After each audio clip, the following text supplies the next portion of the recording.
শীতকালে পিঠা খাওয়ার প্রচলন বাঙালি সমাজে অনেক প্রাচীন।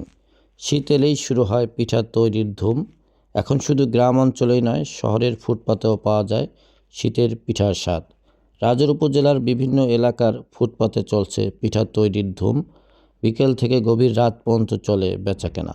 পাওয়া যাচ্ছে চিতাই ভাপা তেলের পিঠা সহ নানা স্বাদের মুখরোচক পিঠা। বন্ধুবান্ধব, পরিবার স্বজনদের নিয়ে দল বেঁধে পিঠা খাচ্ছেন বিভিন্ন শ্রেণী পেশার মানুষ। এই দোকানের পিঠার স্বাদই অন্যরকম। আমার বাসা এখান থেকে 2 কিলোমিটার দূরে।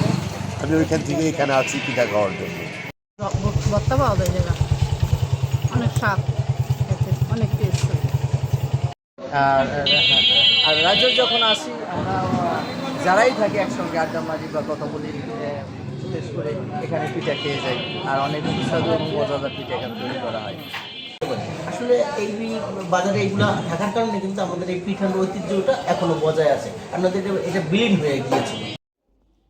ব্যবসায়ীরা জানান, পিঠার সাথে বাটা মশলা, শুটকি, সরিষা ভর্তা ও ধনে পাতার চাহিদা বেশি। পিঠে বিক্রি করে ভালো লাভবান হচ্ছেন তারা। শীতের সিজন আসলে আমরা পিঠা বিক্রি করে ইনশাআল্লাহ আমরা এই শীতের দিনে চায়ের মধ্যে পিঠা বেশি।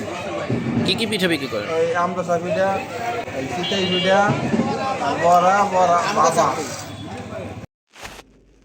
রাজৌরের থানার মোড়, রাজৌর বাজার, টেকেরহাট সহ উপজেলার বিভিন্ন জায়গায় প্রতিদিনই বসছে নতুন নতুন পিঠার দোকান।